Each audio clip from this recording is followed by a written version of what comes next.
Hello viewers, இன்றைக்கி நம்ம பார்க்க போகிறது புழுங்கல் அரிசியில் ஒரு மிளகா பொடி. இதை எப்படி பார்க்கலாம், எப்படி செய்யலாம் அப்படின்னு சொல்லிட்டு நம்ம பார்ப்போம். ஃபஸ்ட்டு நம்மளோட புழுங்கல் அரிசி இட்லிக்கு ஊற வைப்போம் இல்லையா, அந்த அரிசியில் ஒரு கப் எடுத்துகிட்டு வானொலியை எடுத்து சூடு பண்ணி அதில் போட்டிருக்கேன். இப்போ அடுப்பை ஆன் பண்ணிடலாம். இதை நம்ம ட்ரை ரோஸ்ட்டாக பொரிச்சு எடுக்கணும். அதுக்கப்புறமா 1 பை 1 மற்ற பொருள்களையும் போடணும். இது ஃபஸ்ட்டு பார்த்திங்கன்னா, அடுத்தது கடலைப்பருப்பு 1 கப்பு, அதுக்கப்புறம் உளுந்து 1 கப்பு, அதுக்கப்புறம் கட்டி பெருங்காயம், அதுக்கப்புறம் ஒரு ஒரு கொத்து கையால் அள்ளணுன்னா அந்த அளவு மிளகா வத்தல். இதெல்லாம் நம்ம 1 பை 1 எண்ணெய் விடாமல் நம்ம வறுத்து எடுக்கலாம். ஓகேவா? ஒரு நிமிஷம் நீங்கள் இந்த இதை பொரியிற வரையும் வெயிட் பண்ணலாம். இந்த பாருங்கள் இந்த பார்த்திங்களா, அழகாக இந்த பொரியுது பாருங்கள். படப்பட நல்லா அப்படியே செவந்து பொரிப்படும். சோள பொரி இருக்கு இல்லையா, அந்த மாதிரி பொரிப்படணும். அது வரைக்கும் நம்ம அடுப்பை கொஞ்சம் தீ ஜாஸ்தி வச்சு தான் கொஞ்சம் அப்படியே வறுத்துட்டே இருக்கணும், கருகாமல். அப்படியே நல்லா சோள பொரி மாதிரி நல்லா பொரிஞ்சு வரும். உடம்புக்கு ரொம்ப நல்லது. இந்த புழுங்கல் அரிசியில் இந்த பொரியரிசி அப்படின்னு சொல்லுவாங்க. பொரியரிசி போட்டு மிளகா பொடி. இதில் நம்ம ஆயில் சேர்க்காதனால குழந்தைங்களுக்கோ பெரியவங்களுக்கோ வயிறு எதுவும் பண்ணாமல் இருக்கும். பருப்போட இது எல்லாத்தையும் இது எடுத்துரும்.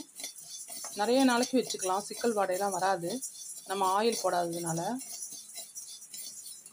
நல்லா இந்த மாதிரி நல்லா பொரிஞ்சு வரா மாதிரி நல்லா வறுக்கணும். அது இப்போ ஓரளவுக்கு நல்லா பொரிஞ்சு வந்துடுச்சு.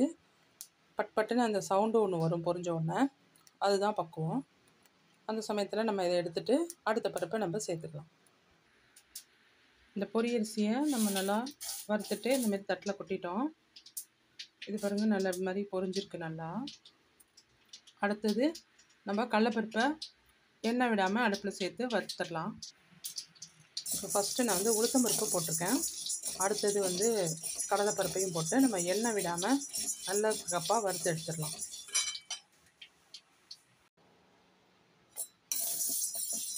ஹலோ ஃப்ரெண்ட்ஸ், இந்த பாருங்கள், நல்லா உளுத்தம்பருப்பு ட்ரை ரோஸ்ட் ஆகிடுச்சு.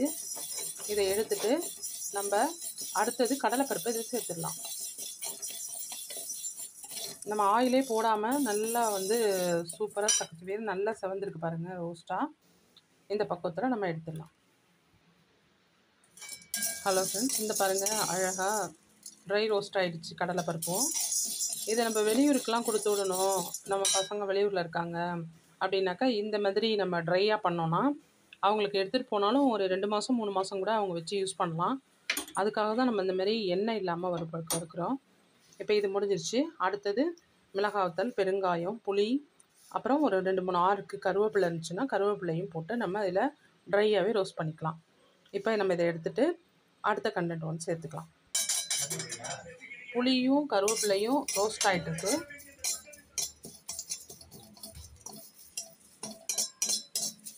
இது ரோஸ்ட் ஆகிடுச்சுன்னா இதை எடுத்துகிட்டு அடுத்தது நம்ம கட்டி பெருங்காயத்தை ரோஸ்ட் பண்ணலாம். எல்ஜி கட்டிக்காயம் இருக்கு இல்லையா, அதையும் இது கூடவே போட்டு சிம்மில் வச்சு நல்லா ரோஸ்ட் பண்ணிடலாம். ரோஸ்ட் பண்ணி எடுத்துகிட்டு அதுக்கப்புறமா நம்ம மிளகாய் வத்தலை இதில் போட்டுடலாம்.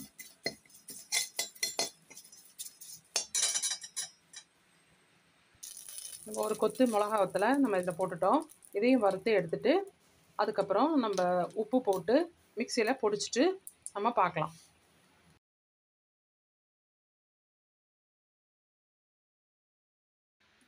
பாருங்கள், நம்ம மிக்சியில் நல்லா பொடிச்சாச்சு. நல்லா சூப்பராக பவுடர் ஆகிடுச்சு பாருங்கள். நல்ல வாசனையும் கமகமன்னு இருக்குது நம்ம பெருங்காயம்லாம் போட்டிருக்கிறதுனால. நல்லா இந்த பக்கம் பொடிஞ்சால் போதும். நம்ம இதுக்கு வெளிநாட்டுக்கு கூட நம்ம கொடுத்து விட்டுறலாம், அந்த அளவுக்கு நல்லாயிருக்கும் இந்த பொடி.